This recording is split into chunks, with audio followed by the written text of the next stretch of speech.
মাশাআল্লাহ, আমার ছেলে কোরআনে হাফেজ হয়েছে 13 বছর বয়সে। একটা ব্যতিক্রম, 1 বছরে সপ্তাহে 5 দিন, অসাধারণ। লোকজন বলে জাকির ক্রেজি, প্রতিদিন 1 ঘন্টা, সপ্তাহে 5 দিন, বছরে 9 মাস, অসম্ভব। আমাদের স্কুলের অধিকাংশ ছাত্রছাত্রী 2.5 বছর থেকে 4 বছরে হেফজে শেষ করে। তাদের মধ্যে একজন আমার ছেলে। তারপর সে ব্ল্যাক বেল্ট পেল তাইকোন্ডোতে। তবে যে বিষয়টা আমাকে বেশি আনন্দ দিয়েছে সেটা হচ্ছে তার পাবলিক লেকচার। 8 বছর বয়সে ছোট লেকচার, 10 মিনিট, 15 মিনিট, 50,000, 1 লাখ দর্শকের সামনে আমার লেকচারের আগে। আর আমি প্রথম লেকচার দেই, পাবলিক লেকচার, 27-28 বছর বয়সে। লোকজন বলতো, ও এত কম বয়সে 28 বছর। আমিও ভাবতাম 28 বছর। শেখ দিদাত 60-70-এ, আমি 28 বছরে। আমি খুব খুশি। আর আমার ছেলে প্রথম দীর্ঘ পাবলিক লেকচার, যেটা 1 ঘন্টা 15 মিনিটেরও বেশি, 119টা উদ্ধৃতি, 56টা কোরআন থেকে, 52টা বাইবেল থেকে, আর 11টা হাদিস আরবি সহ, মাত্র 14 বছর বয়সে, আমার অর্ধেক। আমি খুবই আনন্দিত। মাশাআল্লাহ, 1 ঘন্টা 15 মিনিট, 119টা উদ্ধৃতি, কোনো নোট ছাড়া। এই বছর মাশাআল্লাহ আবার লেকচার দিয়েছে। এই গত সপ্তাহের রোববারে লেকচারটা দিয়েছে, এই রোববারে আবারও দিয়েছে। Misconception about Islam, concept of god. ইনশাআল্লাহ ইনশাআল্লাহ আল্লাহ সুবহানাহু ওয়া তাআলার কাছে দোয়া করি যেন তার প্রচেষ্টাকে কবুল করেন। সব সময় বলি, আমার ছেলেকে বলি, আল্লাহ তোমাকে সামর্থ্য দিয়েছেন, তবুও তোমার চাহিদাকে ছোট করে রাখো, চাহিদা কম করে রাখো। কেন? তোমার এই প্রাচুর্য নাও থাকতে পারে। তোমার উদ্দেশ্য হচ্ছে দাওয়া। আর আল্লাহ তাআলা কোরআনে বলেছেন, সূরা ফুসিলাত অধ্যায় 41 আয়াত 33, ওয়ামান আহসানু ক্বালাম মিম্মান দাআ ইলাল্লাহি ওয়া আমিলা সালিহান ওয়া ক্বালা ইন্নানি মিনাল মুসলিমিন। তার কথার চেয়ে কার কথা উত্তম, যে মানুষকে আল্লাহর দিকে আহ্বান করে আর বলে আমি মুসলিমদেরই একজন। কেন বলে, আমার মনে আছে বিয়ের সময় স্ত্রীকে বললাম যে আমি একজন ডাক্তার, মাসে তোমাকে 4,000 টাকা হয়তো দিতে পারবো। 4,000 টাকা $100 কম। আমি 4,000 টাকা প্রতি মাসে দিতে পারবো। যদি বিয়ে করতে চাও তাহলে আমাকে বিয়ে করতে পারো। মাশাআল্লাহ, সে কলেজের টিচার ছিল, যা বলেছিলাম তার চেয়ে বেশি আয় করত। সেও দায়ী ছিল। মাশাআল্লাহ, তাই ছেলেকে বলি চাহিদা কম করে রাখতে। যেমন যদি ফ্লোরে ঘুমিয়ে অভ্যস্ত থাকে, সমস্যা মোকাবেলায় যদি আত্মত্যাগ করতে হয়, তাহলেও দাওয়া চালিয়ে যাওয়া সহজ হবে। বিলাসিতায় অভ্যস্ত থাকলে আর প্রাচুর্য শেষ হয়ে গেলে তোমার দাওয়ার কাজ চালিয়ে যেতে পারবে। মাশাআল্লাহ, আমি দেখেছি আমার ছেলে 7 স্টার হোটেলে ফ্লোরে শুয়ে ঘুমিয়েছে। অল্প বয়সে শিক্ষা দিতে হয়, সংগ্রামের মোকাবেলা করতে শিখবে। সোনার চামচ মুখে দেবে না, যা আল্লাহ সুবহানাহু ওয়া তাআলার উদ্দেশ্যের দিকে তাকে বাধা দেবে। আমি লেকচার শেষ করতে চাই। জীবনের উদ্দেশ্য অর্জনের বিষয়গুলোকে সাজিয়ে আপনার জীবনের বিভিন্ন স্তরে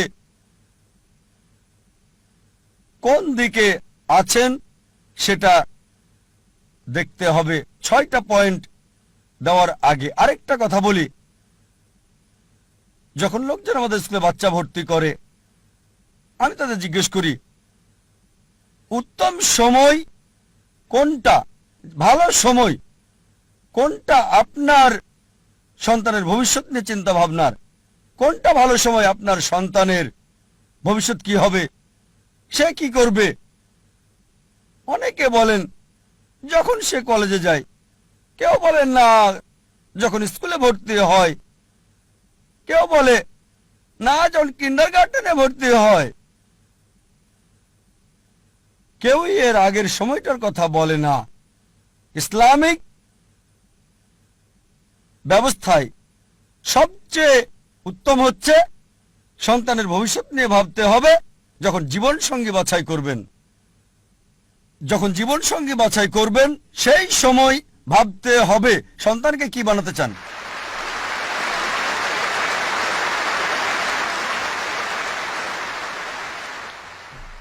কারণ তার মা বাবা পিতামাতা তাদের আসল শিক্ষক।